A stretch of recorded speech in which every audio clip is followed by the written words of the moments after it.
Herkese merhaba, ben Ufuk. Bu videoda sizlere ahşap freze kızağı nasıl yapılır, yapılırken nelere dikkat edilmeli, bildiğim kadarıyla anlatmaya çalışacağım. Bu görmüş olduğunuz freze kızağını MDF'den yapmıştım. MDF zamanla çalışmaya meyilli olduğu için freze kızağının gönyesi bozuldu. Yeni yapacağım freze kızağını kavak kontradan yapacağım. Çünkü kavak kontra daha stabil ve sert. MDF'den öyle değil. Zamanla bel veriyor ve oynuyor. Frezenin kızağını yaparken frezeyi taşıyan tabla içten değil de eğer alttan vidalanırsa zamanla gönyesi bozulmaz ve daha sağlam olur. Frezeyi zamanla ite çeke tabi burada yük oluşuyor. Benim gibi böyle içten vidalarsanız zamanla medefi aşağı çökecektir ve oynayacaktır. Yeni yapacağım kızakta alt tarafı sabit, böyle iki parça değil tek parça ve alttan vidalayacağım ki yük vidayı değil ahşaba binsin. Bu teknikte bütün yük vidada olduğu için zamanla medefe salıyor.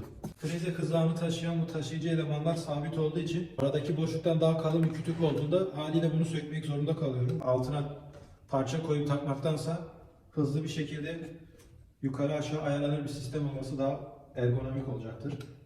Kanalıma destek olmak için abone olmayı, beğenmeyi ve yorum yapmayı unutmayınız. Desteğiniz için teşekkürler. İyi seyirler.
Az önce frezesini yaptığım kütük yaklaşık 5,5 santim.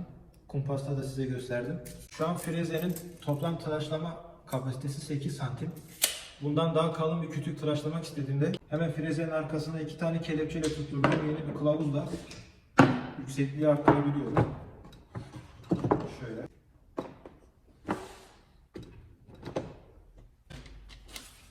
Şu an maksimum kapasite 12,5 santime çıktı. Bunu dilediğim gibi arttırabilirim. Şimdi daha kalın bir kütük deneyelim. Böyle bir söğüt dilim var. En kalın noktası yaklaşık 12 santim. Bunu bile rahatlıkla frezeleyebilirim.